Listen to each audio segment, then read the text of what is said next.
गोर लगै छी, अपना सबके मिथिला संस्कार पर स्वागत करै छी। एकटा जितवाहनक गीत दै छी, से सुनू। हमे जितिया करबे मन मारी, व्रत बड़े मुश्किल छै। हम जितिया करबे मन मारी, व्रत बड़े मुश्किल छै। व्रत बड़े मुश्किल कठिन व्रत एहो छै। व्रत बड़ मुश्किल कठिन व्रत एहो छै।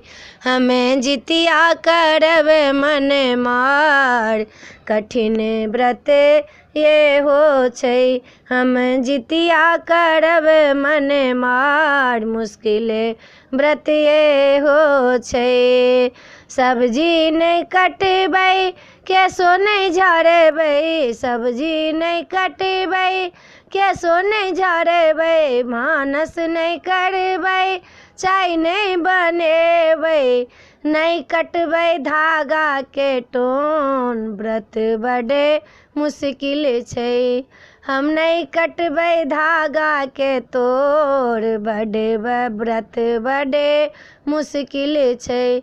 हम जितिया करबे मन लागी, व्रत बड़े मुश्किल छै।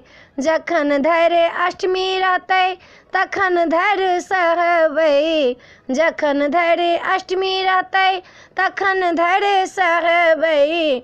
नवमी चढ़तै तऽ पारन जे करबै, नवमी चढ़तै तऽ पारन जे करबै। गेनहारी के सागो बनाएब, व्रत बड़े मुश्किल छै।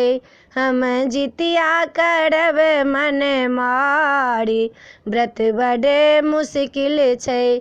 हम जितिया करबे मन मारी, व्रत बड़े मुश्किल छै।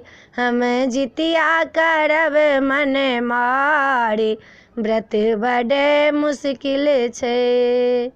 वीडियो में अच्छा ला अपने सबके ई जितवाहनक गीत नीक लागत तऽ चैनल के सब्सक्राइब करऽ नहीं बिसरबै। जरूर सब्सक्राइब करबै, जरूर लाइक करबै, कहबै जरूर। जय मिथिला, जय माता जी।